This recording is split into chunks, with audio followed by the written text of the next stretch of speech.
Good evening, I'm Pinky Webb. Tonight we ask the questions, we tackle the issues, we clarify matters, and we get on point.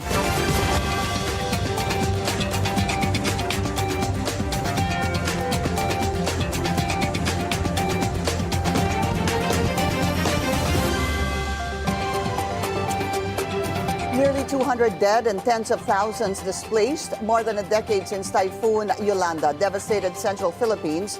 Another powerful storm battered parts of the same region. This despite billions of pesos poured into flood control projects, or at least that's what records say. Who should be held accountable, and what can Congress do to put an end to this cycle of tragedy and inaction? Let's get on point with Senator Kiko Pangilinan. Senator Pangilinan, good to finally have you. Welcome to the show, and thank you so much for your time. Hi, thank you for having me, Pinky, and good evening sa ating mga nanonood. At again, maraming salamat. Go ahead. Senator, massive flooding in Cebu and other areas with a death toll at almost 200. This was clearly a shock to many. And some are blaming flood control projects to the tune of, I think the governor was saying 26 billion pesos. Some say could it have been the amount of rain that was dumped in Cebu in particular? It was one day of rain that was actually poured in an area or pupunta dun sa area na yon in 1 hour. Yun po yung description ng Pag-asa. It could be quarrying, it could be climate change. What was running through your head, sir, when you saw that devastation? Well, immediately, sabi kasi nila, parang undoy, no? In Cebu. And undoy was 2009. In other words, hindi tayo natuto sa nangyari noong 2009. And therefore, 15 years, later, ayan na, nangyari naman sa Cebu. And yes, the flood control projects, obviously, hindi siya effective, hindi napapatupad yung master plan. I remember sitting down with former Secretary Babe Singson. Sabi niya, anything that you put sa baba ng river basin system na hindi nyo inaayos yung sa taas, mawawash out yung mga nasa baba, lalo na kung substandard, no? So talagang yung master plan for flood control should really include infrastructure that will address yung buong river basin system from the watershed down to the basin sa baba. So lagay sila ng mga flood control sa baba, hindi naman inaayos yung sa ibabaw, kahit na saan, kahit na anong flood control sa baba, kahit na anong region yan, kahit na anong river basin system yan, mawawash out yan. What should the lawmakers do about this? I just spoke to Senator J.V. Ejercito, and we talked about his master plan for infrastructure and national development. He calls it MIND, M-I-N-D. It's a basic 30-year to 50-year project of infrastructure, a master plan of infrastructure. Sir, it's important, and I'm happy you talked about former Secretary Babe Singson, because I've mentioned this many times, sir. During the Pinoy administration, there was supposed to be a master plan. Yes. The problem was, and I read this in the Inquirer, that apparently after that administration of the late Pinoy, that master plan hindi na daw ata nasunod sa mga succeeding administration. Sir, we're going to have this problem. It can happen anywhere, at any time, to anyone. What should you as politicians already do so that we have a master plan, sir, that will transcend every or any administration that comes forward? Well, dapat batas. Isang batas dyan is the Department of Water or Department of Water Resource Management. Dyan, and I was chairman of the board of the NIA in 2014 and 2015, the National Irrigation Administration. I sat down in the board together with Secretary Babes when he was DPWH. And pinag-uusapan na namin yan. No? So batas dapat, number one. Number two, hindi na dapat itong yung mga politiko kahit wala sa master plan kung ano-anong proyekto ang iminumungkahi. Dahil may kanya-kanyang pet project and masakit man na sabihin kanya-kanyang kontraktor, 'di ba? Kaya kahit hindi nakasaklaw sa master plan, sige nang sige because the agenda and the objective isn't so much to address the problem but rather make a killing and paano pagkakakitaan. So these are two, good governance, 'di ba? And a policy that will address the management of our water resources. You know, sabi ni Secretary Babe Singson, yung master plan na yan, there are about 18 o 19 river basin system sa buong Pilipinas. And sabihin na nating 19 yan, ang estima para meron kang dam, meron kang diversion dam, meron kang irrigation, meron kang potable water, is about, malaki na yung 30 billion per river system, basin, per river basin system. So if there are 18 times 30 billion each over a 5-year period, 5 to 7-year period, dahil i-construct mo yan, that's about 540 billion pesos. That's not, you know, habang 2 taon ng flood control, trillion. So nandun yung solusyon. No? Nandun din yung allocation ng pondo dapat at maliwanag na ma-implementa in full. I filed actually a bill to create the Department of Water. The President, BBM, actually in his first SONA already endorsed the passage of a Department of Water. So I think we have to go back and bring this back, you know, and address it. So, biro mo yun, masosolve mo yung management ng 18 river basin systems sa 540 billion over a 5-year period. So, andyan ang solusyon.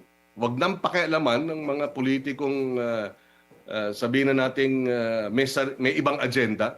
Let's implement the master plan and get it going. Shouldn't this be certified as urgent, sir? Yes, I think so too. You know, ano ba yung magiging sistema dyan? In fact, you hit all the birds with one stone. You manage the flow of water because of, infrastructure. Therefore, you manage flooding. You manage the need for drinking water or potable water. You manage irrigation. Right. For agriculture. And then you manage power because you can use hydropower. So it addresses a multi-set of solutions. Yeah. And yes, it should be certified as urgent.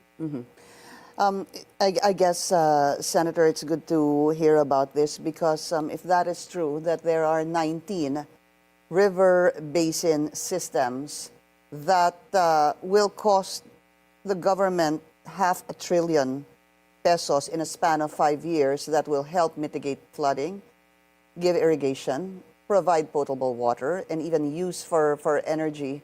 As you mentioned a while ago, it is a multifaceted approach to many of the problems that we're actually facing right now. But again, I'll go back to, bakit hindi ito na ipapasa? Isn't it so important that we need this yesterday, 10 years ago? Exactly. But now is the time, sabi nga nila, in crisis there is opportunity. No? So ito ang oportunidad that we work on this. And if this is certified as urgent by the President, then that would be a big boost for it to become legislation sooner rather than later. Follow-up question on that. Are you saying that this Department of Water will also be in charge of what, sir? Structures that will have to be built to mitigate flooding and all the other areas? Sila po ang mangangasiwa nito? Ganun ho ba yun?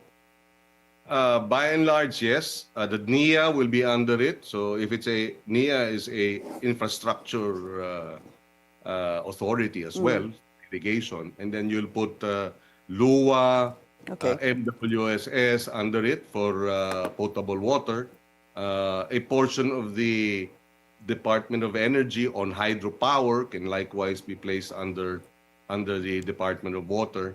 Okay. So yes, it will be a department wherein you put, under it you put all the necessary authorities, administration, government corporations that have something to do with water. How can we be assured, Senator, that the 2026 budget will not have these particular insertions of politicians that will basically just serve their purpose and somehow make it appear that it is for flood mitigation projects, or even road reblocking projects, or even safety measures for those people driving, such as solar lights, CATS lights, etc.? Well, one step at a time, and so far we're moving towards that. No, for example, about over 200 billion was removed, no, from the flood control budget of the DPWH, and reallocated elsewhere. No, so yun, that's a first step. Now, tama ba yung reallocation? The budget debates for the Senate will begin next week. So we will have to double check that. We've also removed from the DPWH two key items: the classroom building program and the farm to market. Farm-to-market, right. So these two items have been removed from the Public Works Department, placed under the DA and placed under the DepEd. So that again is an intervention that will secure, no, the utilization of these funds and put to good use. And it's not like hindi naman ito parang nag-uumpisa tayo sa wala. Under the Secretary Brother Armin Luistro ng DepEd, because of agreeing to have private sector come in open and public bidding, right, get the local governments to match itong school building program. We were building 600 school buildings a week. And we achieved that because private sector, local government, and national government came together. In contrast to 22 school buildings this year. So, kayang gawin yan. And I think that should be the template, not just for DepEd, even for agriculture. PPP combination, open, transparent public biddings, and get the local governments on board. If you will remember the flood control scandal, part of the reason it happened was because hindi sinama ang local government, no? Pinwera sila, no? So dapat lang ayusin natin yung sistema, yung transparency, at merong public accountability at may active participation ng private sector. I think it's really important, sir, that we are able to go to someone or blame someone even, for that matter, for issues or projects rather that we see that are not up to par, up to standards. Because you're right, sir. Nung lumabas po itong isumbong sa Pangulo and this whole flood control scandal came to fore, I mean, even I myself was questioning, is it impossible? Walang alam ang LGU dito. And some of the LGU officials I've spoken to actually really said, yeah, they were left in the dark. Still so much to talk about, but we need to take a very short break. We'll continue our discussion with Senator Kiko Pangilinan when we return. Stay tuned. This is On Point.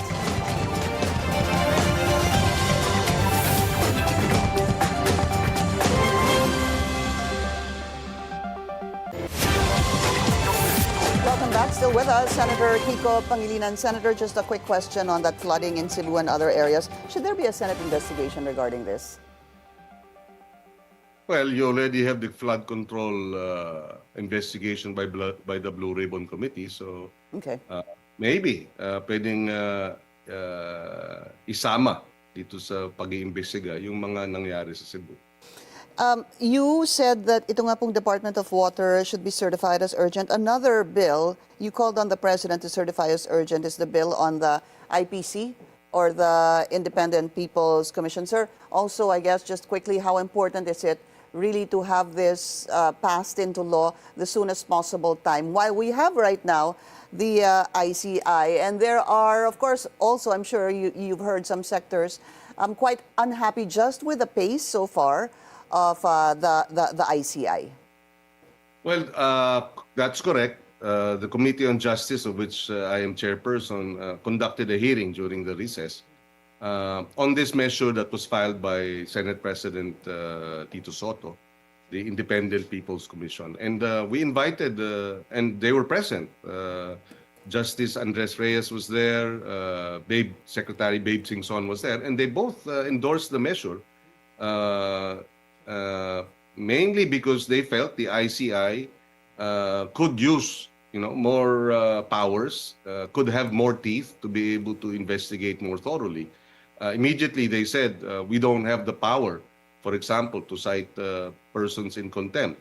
They don't have the power for securing the opening of bank accounts.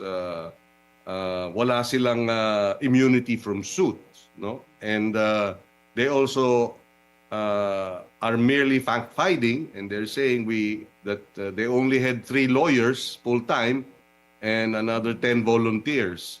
And at the time that we heard it, about 2 weeks ago, 3 weeks ago, a little over 2 weeks ago, hindi pa nare-release yung budget nila. Yeah. And they didn't have sufficient, how do you call it, support for live streaming, the technology. So clearly, marami silang hindi pa maaring maisagawa given yung limitations. So we hope to be able to, there's one final technical working group on Monday, after which hopefully by Tuesday or the latest Wednesday, we will sponsor this measure. And if the President certifies it as urgent, then we can pass it on second and third reading on the same day. Not necessarily next week, because of course there will be interpolations, but at least it will fast track. Very important, Senator, that this is going to be passed at the soonest possible time, because as mentioned a while ago, meron pong ilang mga medyo nababagalan dito sa ICI. Also, it's been discussed over and over again that the powers of the ICI are very limited. In the event, sir, that the IPC, Independent People's Commission, is passed into law, sir, how do you envision this? How does it actually begin? Number one, who are the members and where do they start? And is there going to be, something like a website kung saan pwede rin pong magsumbong yung tayo po, dito sa Independent People's Commission?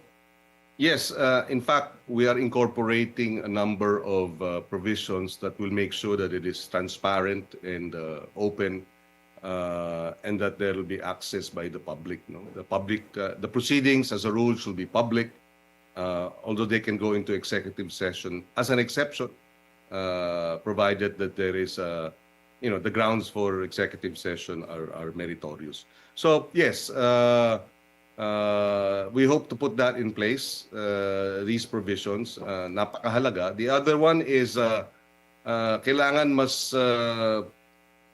mas welded together siguro, para hindi layering, because some people are saying wala na, ang kapangyarihan naman ng pag-iimbestiga ay nasa ombudsman o kaya sa DOJ.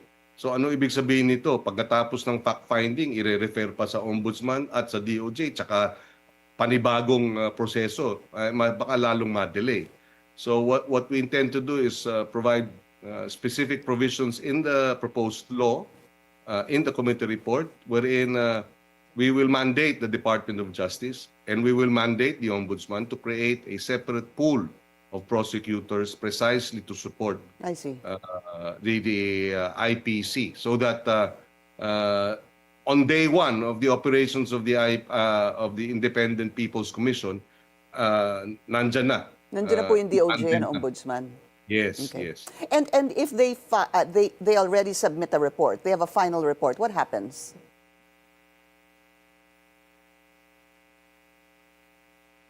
Sorry, naglalag. Okay, Senator, sabihin po natin si IPC, magkaroon na po ng submission ng report. And sabi mo nga, the Ombudsman will already be there and, well, a member of the Office of the Ombudsman and the DOJ. Where do they forward this particular submission or referral? Diretso na sa korte. Sandigan Bayan. There is also a suggestion to create special divisions of the Sandigan Bayan to address this. So we're also looking into that because, but that may require a new law, no, a separate law creating new divisions. Senator, to those who are saying that, don't we have enough laws for this?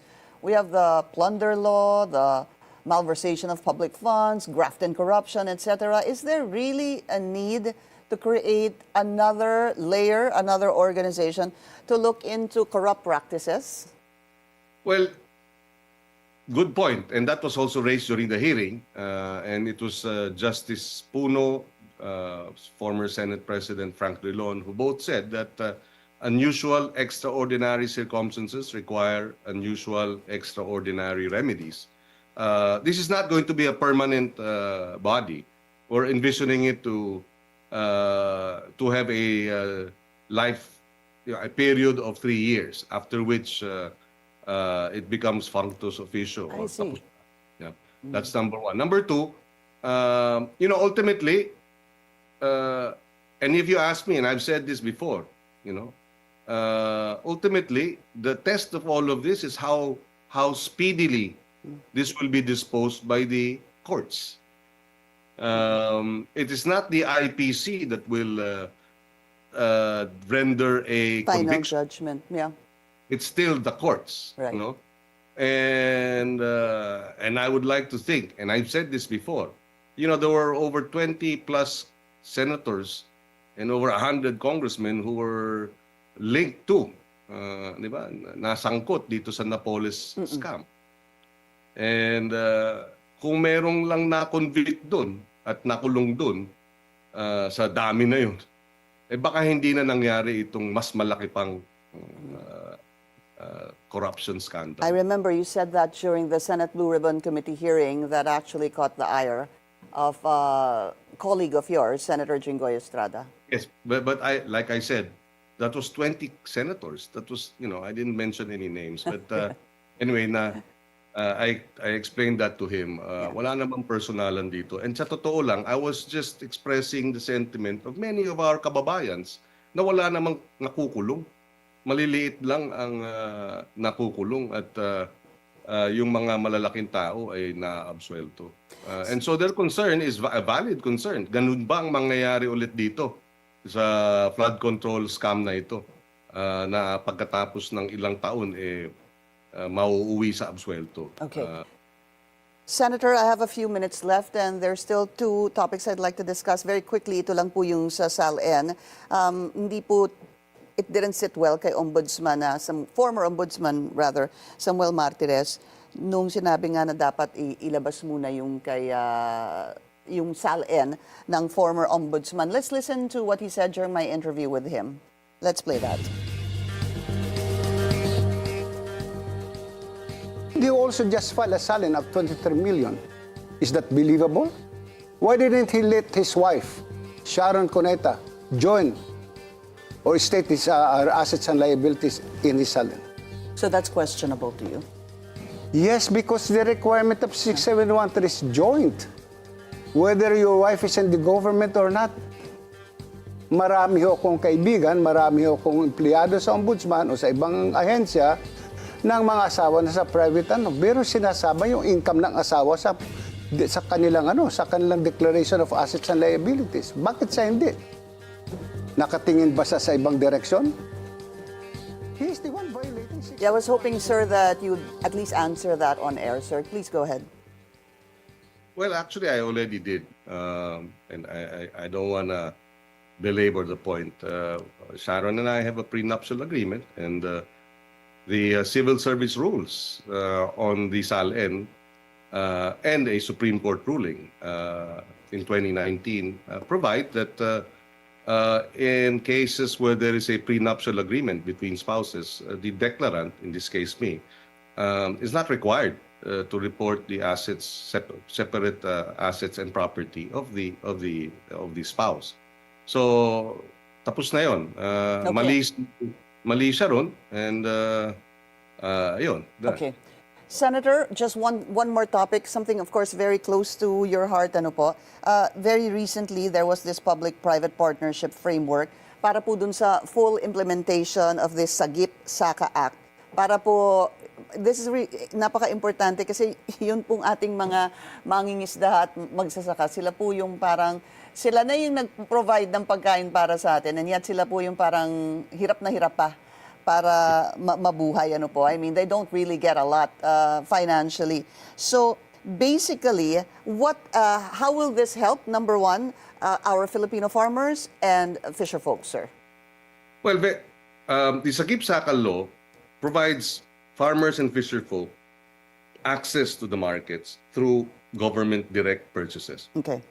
So that in itself, the biggest buyer of food in the country, single biggest buyer, is the government. Hindi pa kasama yung calamity relief ng national at local governments. 70 billion na ang binibili ng pagkain.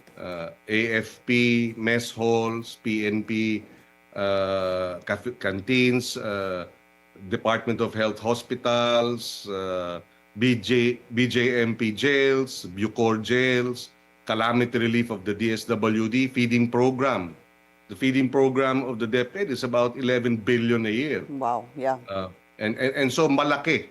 And therefore, the law says exempted from public bidding when government buys directly from farmers and fisher folk. So that's the first step. But of course, this will then give the farmers incentive to be able to plant more. If they know government will be buying at the right price, then they can enter into a credit facility with microfinance organizations. And the microfinance organizations, knowing it's government that will be purchasing it, papautangin sila. At pag pinautang sila, then they can use it for added labor, they can use it to buy more farm implements, farm inputs, fertilizers, pesticides, seedlings, so that they can expand yung areas na planted para mas maganda ang harvest. So that's what the Sagip-Saka law is all about. And the reason why we pushed for this executive order was because this law has been around since 2019. I campaigned on this platform of Hello Pagkain, Goodbye Gutom in 2022. I went all around the country, and I did again in 2025. And in most of my discussions on this law, dala-dala ko yan. Hindi lang ako nagsasabing iboto ninyo ako. Sinasabi ko, pag tayo po ay nagwagi at nanalo, implementa natin itong batas na ito. I was giving it left and right to all the local officials that I would come across during the sorties. And one thing was clear, in most of my visits, they were not aware that the law existed. May batas palang ganito, no? So I said an executive order was critical so that it becomes fully implemented. Yes, and therefore we did it. No? Okay. In fairness to the president, he listened. So this is just a first step. You know, we are going to work on restructuring the Department of Agriculture. We will renationalize extension service. Okay. Kailangan hanggang municipality may DA. Hindi pwedeng hanggang regional lang. And dapat tighter ang coordination ng DA with the LGUs and the private sector. No? Kumbaga, ima-match ulit. Parang yung school building program para talagang maging effective yung implementation ng mga programa. Dapat kasama ang private sector, dapat kasama ang LGU. So renationalizing extension workers and bringing back the co-ops under the Department of Agriculture, Bureau of Agriculture Co-ops para mabigyan ng sapat na atensyon at suporta ang development ng agri-co-op sa bansa. When can we expect this, sir? Well, we are now working on technical working groups. In other words, we'll be ready to sponsor these bills before the end of the year. All right. I wish to speak to you again. We've run out of time. Senator Kiko Pangilinan, sir, pleasure to have you. Thank you so much for your time. Thank you, Pinky. And sige, we'll see each other again and magandang gabi sa kanila. That's On Point. Join us again on Monday, 7:30 p.m. here on BNC, the Billionario News Channel. I'm Pinky Webb. Thank you for watching.